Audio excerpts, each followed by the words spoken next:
Innal hamdalillah wassalatu wassalamu ala nabiyyina Muhammadin wa ala alihi wa sahbihi ajma'in. Allah Subhanahu wa ta'ala berfirman di surat Al-A'raf ayat 137. Wa awrathnal qaumal ladzina kanu yustad'afuna masyariqal ardi wa magharibaha allati barakna fiha. Dan kami wariskan kepada kaum yang telah ditindas itu negeri-negeri bagian timur dan bagian barat yang kami telah beri berkah kepadanya. Wa tammat kalimatu rabbikal husna ala bani Israila bima sabaru. Dan telah sempurnalah perkataan Rabbmu yang baik sebagai janji untuk Bani Israel disebabkan kesabaran mereka. Ini merupakan sekelumit kisah antara Bani Israel dan Nabi Musa.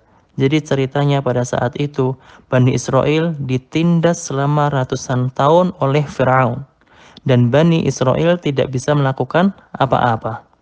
Namun Bani Israel tetap bersabar hingga akhirnya Allah Subhanahu wa taala menolong mereka. Allah Subhanahu wa taala menolong mereka dari Firaun dan mengaruniai Bani Israel dengan negeri dari timur dan barat, dan Allah berkahi negeri tersebut.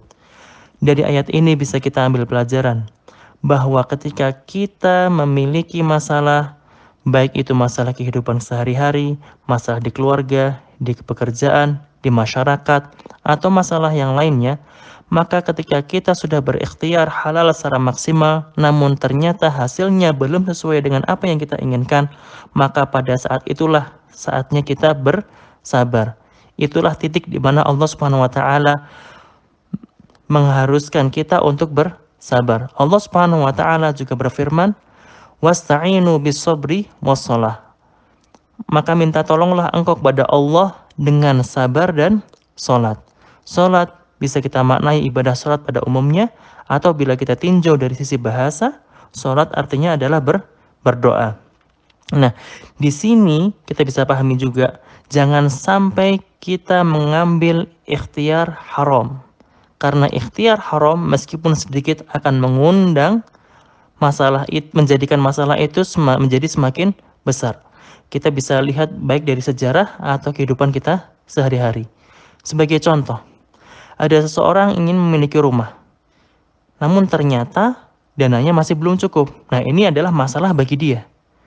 Nah, ada dua pilihan. Dia bisa bersabar, mengumpulkan dana, menabung, dan mencari penghasilan lain yang halal, dan juga berdoa kepada Allah Subhanahu wa taala, atau dia mengambil ikhtiar haram, misalkan mengambil akad haram seperti kredit yang ada ribanya.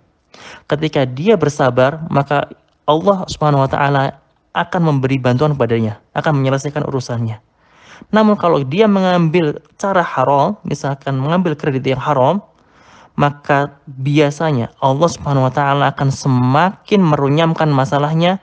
Bukan hanya masalah di satu aspek itu, tapi masalah itu akan merembet di aspek yang lain. Dan ini biasanya bisa kita lihat dalam kehidupan sehari-hari. Oleh karena itu, marilah kita senantiasa berhati-hati.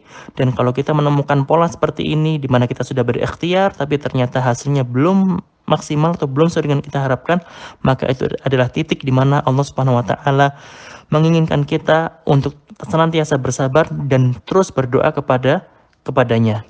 Wabillahi taufiq wal hidayah. Wassalamualaikum warahmatullahi wabarakatuh.